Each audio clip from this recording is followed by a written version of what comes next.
حج میری امت کا افضل ترین عمل حضرت حجت علیہ الصلوۃ والسلام وعجل اللہ تعالی فرجہ الشریف کے ظہور کا انتظار کرنا۔ اس عنوان سے نماز کی بحث تقریباً مکمل ہو چکی، جتنی ایک مختصر گنجائش ہو سکتی تھی۔ اب اس میں یہ ہے کہ تعقیبات نماز پچھلے جمعۃ المبارک کو عرض کیا تھا کے حوالے سے ایک یا دو گفتگو، کیونکہ وہ بھی ظاہر ہے کہ نماز ہی کا ایک ضروری حصہ ہے تعقیبات نماز۔ اس کے بعد پھر نماز کے ضروری مسائل، اس پہ چند گفتگو انشاءاللہ اگر امام وقت علیہ الصلوۃ والسلام کی بارگاہ سے اذن ہوا تو ظاہر ہے جو کچھ بھی کائنات میں ہوتا ہے وہ امام دوران علیہ الصلوۃ والسلام کی مرضی و مشیت ہی کے مطابق اور تابع ہے۔ لیکن یہ دن جو ہیں، یہ خصوصی یہ 2-3 دن جو ہیں، آج کا دن، کل کا دن، آج کی رات، کل کا دن خصوصاً، پھر کل کی رات، پرسوں کا دن، یہ انتہائی عجیب المنزلت ایام ہیں، راتیں بھی اور دن بھی۔ راتیں بھی عبادت کے لیے مخصوص ہیں، خدا سے راز و نیاز کے لیے، بالخصوص دعا کے لیے، اور جو دن ہیں وہ بھی بہت زیادہ اہمیت کے حامل ہیں دعاؤں کی نسبت سے۔ مثلاً آج کی رات شب عرفہ ہے، شب عرفہ، خالی آج کی رات کے لیے فرمایا گیا کہ اگر کوئی بندہ عبادت کرے تو اس طرح ہے جس طرح 1170 سال عبادت کی ہو، 170 سال کی عبادت، آج کی رات کی عبادت۔ تو اس کا مطلب یہ ہے کہ اگر 1 منٹ آج کی رات کا عبادت میں گزارے تو وہ 170 منٹ کے برابر ہو گیا۔ 1 گھنٹہ عبادت میں گزارتا ہے تو وہ 170 گھنٹوں کے برابر۔ تو مطلب جو ساری رات نہیں جاگ سکتا کسی مجبوری کی وجہ سے تو بھی ایسا نہیں ہے، اس کا 1 منٹ 170، اس طرح اگر حساب کر لیں، آپ کی ریاضی مجھ سے زیادہ بہتر ہے ظاہر ہے، تو یہ ہے کہ آج کی رات بہرحال لازمی اور واجباً کچھ نہ کچھ جو ہے اعمال ضرور کرنے چاہیے خدا کی بارگاہ میں۔ خدا ہم سب کو توفیق عطا فرمائے، جو جا چکے ہیں بار بار توفیق عطا فرمائے حج بیت اللہ کی، اور خدا آل سعود کی غاصب حکومت کا جلد خاتمہ فرمائے، بیت اللہ اور جنت البقیع کو جلد آزاد فرمائے۔ خدا اگر حج کی سعادت عطا فرمائے تو ظاہر ہے خوش نصیبی ہے، لیکن اگر ہم نہیں جا سکتے، جو دعا کرتے ہیں بار بار حج کے لیے، تو حج میں کیا ہے؟ حج میں یہ عبادتیں ہیں، دعائیں ہیں، تلاوتیں ہیں، اذکار ہیں، اور کیا ہے؟ حج میں عبادت ہی ہے۔ تو بعض ایسی عبادتیں یہاں پر بھی ہم بجا لا سکتے ہیں کہ جن کا ثواب اس کے برابر ہو سکتا ہے۔ مثلاً اب انہی ایام یہ جو 10 راتیں ہیں، یہ پہلی یکم ذی الحجہ سے لے کر شب عید تک کے لیے آپ دیکھیں مختصر کتنا چھوٹا سا عمل، 2 رکعت نماز مغرب عشاء کے درمیان، دونوں میں قل ہو اللہ پڑھنی ہے، اور ایک آیت ہے وہ قل ہو اللہ کے بعد پڑھنی ہے، اور فرمایا 10 راتوں میں جو یہ 2 رکعت نماز پڑھتا ہے وہ حاجیوں کے ثواب میں شریک ہوگا۔ کتنا سا عمل، چھوٹا سا۔ اچھا فرمایا کہ صبح کی نماز کے بعد مثلاً سورج کے طلوع ہونے تک مصلی عبادت پر بیٹھنا حج و عمرہ کا ثواب ہے۔ تو کتنا چھوٹا سا، عام، ہمیشہ کے لیے، روزانہ کے لیے۔ تو اس طرح کے بہت سارے ایسے ظہر اور عصر کے مابین 100 دفعہ صلوات پڑھنا حج عمرے کا ثواب ہے۔ اسی طرح اب حج کر کے لاکھوں بھر کے وہاں پر جا کر یہ سارے ثواب کمانا، عبادت کرنا، مشقت کرنا، اور یہاں پر آپ دیکھیں بیٹھ کے یہ نہیں جس پہ واجب ہے وہ اپنی جگہ پہ واجب، اس کی اہمیت کم نہیں ہوگی، جس پر حج واجب ہے اس پر واجب ہے۔ یہ سارے ثواب اس کے لیے ہیں جس نے واجب حج کو ترک نہ کیا ہو۔ جس نے واجب حج کو چھوڑا ہوا ہے، اس پہ واجب ہو چکا تھا، اس کو چھوڑا ہوا ہے، اس کے لیے تو رسول ثقلین صلی اللہ علیہ وآلہ وسلم فرماتے ہیں کہ چاہے اسے منافق ہو کر موت آئے، چاہے کافر ہو کر موت آئے، چاہے مشرک ہو کر موت آئے، میرا اس سے کوئی تعلق نہیں ہے۔ یعنی جس پر حج واجب ہو چکا ہو اور وہ حج واجب بجا نہیں لاتا، اس کی وجوب اپنی جگہ پر جو ہے وہ مسلم ہے، اس میں کوئی شک و شبہ نہیں ہے۔ یہ سارے ثواب جو ہے یہ اس کے لیے ہیں جو واجب حج بجا لا چکا ہے، جس پر واجب ہوا تھا، یا جو بیچارہ ہم جیسا ابھی استطاعت نہیں ہے، خدا ہمیں یہ استطاعت عطا فرمائے اور اس لائق بنائے کہ ہم حج بیت اللہ جو ہیں وہ کر سکیں انشاءاللہ۔ ایک صلوات پڑھ لیں محمد وآل محمد پر، اللہم صلی علی محمد وآل محمد معجل فرج۔ چلے اس میں ایک عمل بھی گزارش کر دیتا ہوں اگر کوئی کرنا چاہے تو، سورہ عمہ آخری پارے کی پہلی سورہ، عما یتساءلون عن النبأ العظیم، یہ سورہ مبارکہ اگر کوئی بندہ معصوم فرماتے ہیں برابر پورا سال مسلسل تسلسل کے ساتھ پڑھتا رہے تو اللہ اسے حج بیت اللہ کی سعادت نصیب فرمائے گا۔ عمل ہے، اب ظاہر ہے کہ خدا ہمیں بہرحال، تو اگر وہاں پر نہیں جا سکے تو یہاں پر بھی وہ سارے ثواب لیے جا سکتے ہیں۔ آج کی رات پھر کل کا دن، یہ سارے یعنی آج کی رات اگر پوری رات نہ کوئی جاگ سکے تو جتنی دیر بھی جاگ سکتا ہے راز و نیاز کے اندر خدا کے ساتھ، خالق کے ساتھ، تو انتہائی اس میں اب دیکھیں کہ پورے سال کے اندر چند ایام کے جن کے لیے فرمایا گیا دعاؤں کے لیے مخصوص ہیں، جس میں زیادہ دعاؤں کا حکم ہے شبہ قدر کے علاوہ، شبہ قدر کے علاوہ اس میں خاص آج کی رات اور کل کا دن، آج کی رات جو ہے شب عرفہ اور کل کا دن روز عرفہ، یہ خاص ہے دعا کے لیے۔ امام سجاد علیہ السلام نے کل کے دن یعنی روز عرفہ 9 ذی الحجۃ المبارکہ کے دن ایک سائل کو لوگوں سے مانگتے ہوئے اس کی آواز سنی، جو لوگوں سے مانگ رہا تھا، تو امام علیہ السلام نے فرمایا کہ افسوس ہے اس پر جو آج کے دن اللہ کو چھوڑ کر لوگوں سے سوال کر رہا ہے، جبکہ آج کے دن تو امید ہے کہ جو بچے ماؤں کے شکموں میں ہیں وہ بھی اللہ کے فضل و کرم سے سعید و خوشبخت ہو جائیں گے۔ اس جملے میں کیا مقصد ہے کہ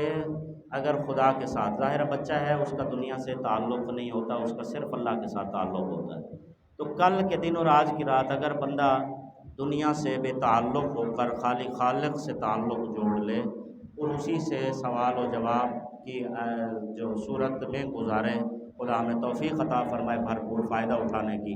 تو ظاہر ہے کہ اس کی بہت زیادہ فضیلت۔ اور کل کا دن ظاہر ہے کہ ایک تو روز عرفہ، شب کے اعمال بھی ہیں اور دن کے اعمال بھی ہیں۔ رات کے اعمال میں خصوصاً غسل، یہ دونوں میں ہے، رات کا بھی ہے غسل، اور کل دن کو زوال سے تھوڑا پہلے، زوال سے پہلے، زوال ہو رہا ہے تقریباً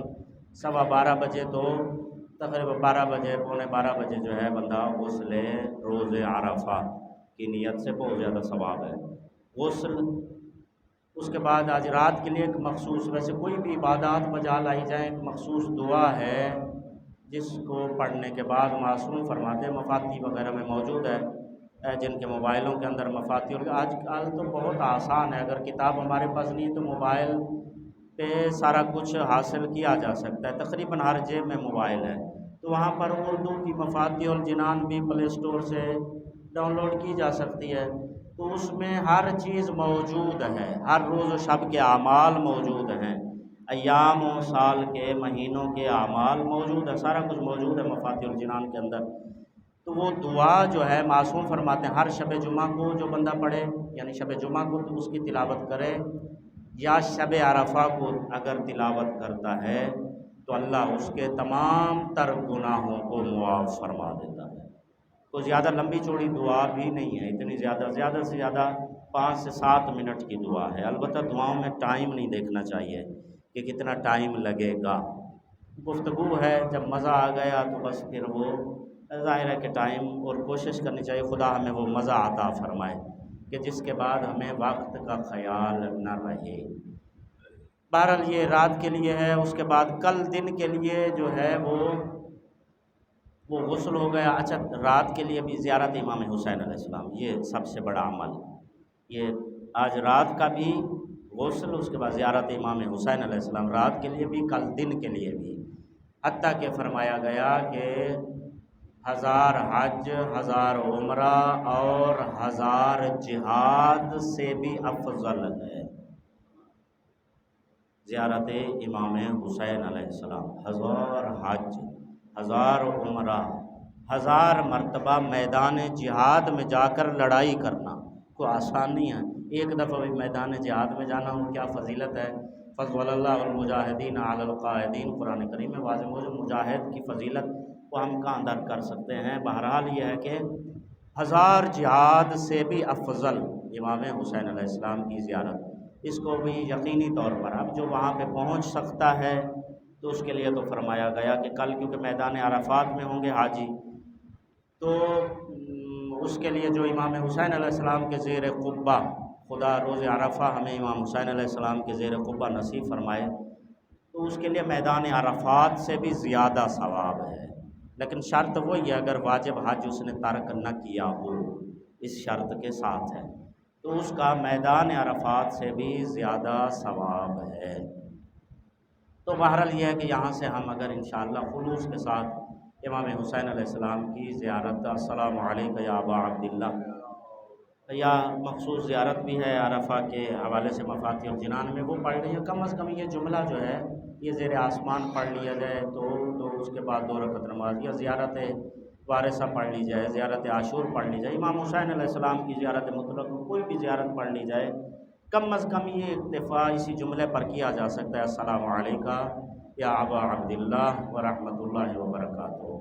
تو انشاءاللہ بے پناہ ثواب جو ہمارے شمار میں نہیں ہے وہ خدا عطا فرماتے ہیں۔ اس کے بعد یہ ہے کہ عصر کی نماز کے بعد، اب کل کی نماز دعا فرمائیں کہ خدا آج کے دن کا صدقہ موسم میں ٹھنڈک عطا فرمائے۔ ایک صلوات پڑھ لیں ٹھنڈک کے لیے، اللہم صلی علی محمد وآل محمد وعجل فرجہم۔ ایک صلوات موسم کی خیر کے لیے اور اچھائی کے لیے سرکار علی اصغر علیہ السلام کی بارگاہ میں، اللہم صلی علی محمد وآل محمد وعجل فرجہم۔ تو اب یہ ہے کہ زیر آسمان کل کی ظہرین کی نماز پڑھنا زیر آسمان، اس کے بعد 2 رکعت نماز ہے، حمد کے بعد پہلی میں قل اللہ، دوسری میں کافرون۔ اس کے بعد کافی ساری دعائیں ہیں، لیکن ان دعاؤں میں خاص دعا جو ہے جس کی اہمیت اتنی زیادہ ہے کہ فرمایا گیا کل کا روزہ مستحب ہے، کل کا روزہ مستحب ہے، لیکن اگر وہ دعا پڑھنے میں سستی ہوتی ہو روزے کی وجہ سے تو روزہ چھوڑ دے، وہ دعا نہ چھوڑے۔ وہ دعا کی اتنی اہمیت ہے، دعائے عرفہ امام حسین علیہ السلام، دعائے عرفہ کے نام سے مشہور ہے، دعائے عرفہ امام حسین علیہ السلام، جو کل کے دن میدان عرفات میں امام حسین علیہ السلام نے اپنے ساتھیوں کے ساتھ آنسوؤں کی حالت بھی بیان کی گئی، اور عجیب فضائل و کمالات ہیں اس دعا کے اندر، عجیب راز و رموز ہیں اس دعا کے اندر، عجیب جملے ہیں۔ اگر اس کے جملات اور ترجمے اور وہ بندہ اس پہ غور و خوض کرے، پھر اللہ کرے اگر کوئی شرح اس کی مل جائے تو اگر اس کی شرح، کیونکہ خالی ترجمے کے ساتھ کام کہاں چلتا ہے، اس کی اگر خالی ترجمہ ہی اتنا بے پناہ اس میں علم و معرفت ہے کہ ہمارے لیے شاید ہمارا کاسہ فقیری جو ہے اسی سے بھر جائے، لیکن یہ ہے کہ بہرحال اس کی اگر تفسیر ہو جائے، شرح مل جائے تو پھر ظاہر ہے کہ وہ عجیب ایک جملے پہ پتہ نہیں کیا کیا ہو سکتا ہے، اتنا سمندر ہے اس دعا کے اندر معرفت کا۔ تو وہ دعا جو ہے عظیم المرتبت، اس کو بعد از نماز عصر زیر آسمان پڑھنا بہت زیادہ ایک فضیلت ہے۔ ایک صلوات پڑھ لیں محمد وآل محمد صلی اللہ صلی علی محمد وآل محمد معجل فرجہ۔ اب اس میں یہ ہے کہ بہرحال یہ روز و شب جو ہیں، پھر عید کی رات یہ دعا کے لیے خصوصیت کے ساتھ، پھر عید کا دن یہ دعاؤں کے لیے مخصوص ہے بہت زیادہ، یعنی یہ قبولیت کے ایام ہیں۔ یہ جو پورا سال بندہ اگر پریشان رہتا ہے تو یہ ایام جو ہیں، یہ 2-3 ایام اور راتیں، یہ ساری اللہ سے مانگنے کی راتیں ہیں، مانگنے کے دن ہیں۔ اس میں جتنا زیادہ ہو سکتا ہے خدا سے، آپ دیکھیں کہ خود دعا جو ہے، اب اس حوالے سے گفتگو میں تو کچھ وہ کر کے آیا تھا کہ دعا ہی کے ٹاپک کے تعقیبات اگلے جمعہ پر یہ دعا کے لیے، لیکن مظاہرہ مختصر طور پہ عرض کروں کہ دعا جو ہے، آپ دیکھیں کہ دعا خود ایک مستقل عبادت ہے، دعا ایک خود مستقل عبادت ہے۔ اور اب اس کی اہمیت کے لیے بس اتنا کافی ہے کہ دین اسلام میں سب سے زیادہ اہم ترین عبادت جو ہے وہ نماز ہے۔ سب سے اہم عبادت، وہ حدیث میں گزر چکی ہے کہ قبول ولایت کے بعد جو سب سے بڑا عمل ہے وہ نماز ہے۔ وہ جو سب سے بڑی عبادت ہے، عمل ہے، وہ بھی دعا پر مشتمل ہے۔ پھر اس عبادت میں جو سب سے افضل ترین ذکر ہے وہ سورہ حمد ہے، اور وہ سورہ حمد خود ساری کی ساری دعا ہے۔ یعنی نماز کا اگر ماحصل ماخذ جو ہے وہ بھی کیا جائے تو وہ دعا بنتا ہے، بلکہ رسول ثقلین صلی اللہ علیہ وآلہ وسلم کا فرمان ہے کہ الدعاء مخ العبادات، کہ عبادتوں کا مغز دعا ہے۔ اگر ظاہر ہے کہ مغز خراب ہو جائے، مغز نکل جائے، مغز نہ ہو تو بیکار ہے چیز، مغز نہیں ہے تو چیز بیکار ہے۔ جس عبادت سے دعا کو نکال دیا جائے تو وہ عبادت جو ہے وہ بیکار ہو جاتی ہے۔ حتیٰ کہ یہاں تک روایات میں ہے، نماز پڑھتا ہے بندہ کرتا ہے، اس کے بعد خدا کی بارگاہ میں دست سوال بلند نہیں کرتا تو خدا اس کی نماز کو اس کے منہ پہ مار دیتا ہے کہ اس نے اپنے آپ کو میرا محتاج نہیں سمجھا۔ دعا جو ہے یہ خود ایک مستقل عبادت اور عجیب عبادت ہے، اور اس کے لیے یہ بھی ضروری نہیں ہوتا کہ عربی کی لمبی لمبی چوڑی چوڑی جو دعائیں ہیں، وہ چیز جو بندے کے قلب کو اللہ سے ملا دے، دنیا سے رابطہ کٹا دے، وہ چاہے پنجابی میں ہوں جملے، چاہے اردو میں ہوں، چاہے سرائکی میں ہوں، چاہے جس زبان میں ہوں، چاہے عربی کے ہوں، جس کی لائن اور تار مل جائے، جن جملوں کے ساتھ، جس بات کے ساتھ، وہی جو ہے اصل دعا کا مقصد بھی یہی ہے، یعنی اپنا حال دل اس محبوب حقیقی کے ساتھ بیان کرنا، اس کے ساتھ وہ سارا کچھ جانتا ہے۔ یہاں پر یہ بھی ایک ہے کہ اللہ جب سارا کچھ ہمارے حاجات سے متعلق جانتا ہے، اس کو علم ہے، تو اتنا دعاؤں پہ زور کیوں دیا گیا، اتنا دعاؤں کو کیوں کہا گیا، دعا کی ضرورت کیا ہے؟ دعا جہاں پہ اور مصلحتیں ہیں، وہاں پر ایک مین مصلحت یہ ہے دعا کرانے کے لیے، بے شک اللہ علیم و خبیر ہے، اس کو بتانے کی ضرورت نہیں ہے، لیکن اس کے باوجود اس نے حکم دیا ادعونی استجب لکم، مجھ سے دعا کرو، دعا کرو۔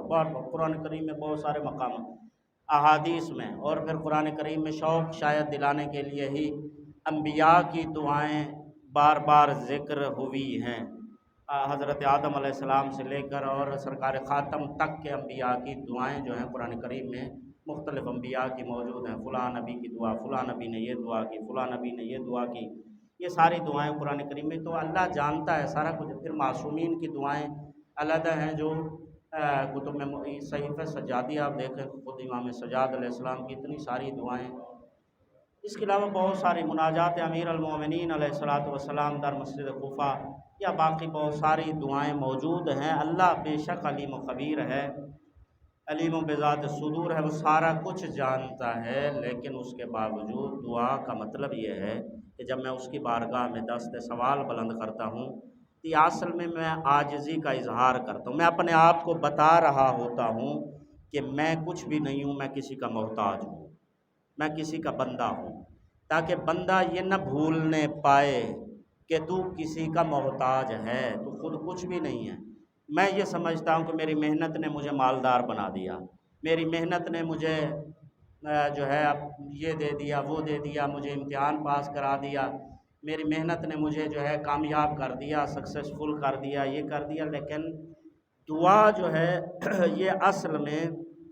یہ بندے کو بتانے کے لیے خدا کو پسند ہے، کیونکہ وہ متکبر ہے اور اسی کو تکبر شایان نشان ہے۔ وہ بتانا چاہتا ہے تاکہ بندے کو یاد رہے کہ میرا کوئی مالک ہے، میرا کوئی ہے جس سے میں نے مانگنا ہے، جس کی وجہ سے میں جو ہوں وہ اسی کی وجہ سے ہوں، میں کچھ بھی نہیں ہوں، میری کوئی ہستی نہیں ہے۔ ایک صلوات پڑھ لے محمد و آل محمد پر، اللہم صلی علی محمد و آل محمد معجل فرجم۔ تو بہرحال دعا جو ہے یہ ضروری ہے، آپ اس کے لیے آپ ایک آیت اسی سے آپ دیکھیں کہ دعا کی اہمیت، اب باقی ساری گفتگو چلیں اگر ہوا تو آئندہ کے جمعہ میں آ جائے گی۔ ادعونی استجب لکم، دیکھیں کتنے سخت جملے ہیں۔ الذین یستکبرون عن عبادتی، اسی سے آگے کا جملہ ہے، وہ لوگ جو اللہ کی عبادت سے متکبر ہوتے ہیں، اللہ انہیں عن قریب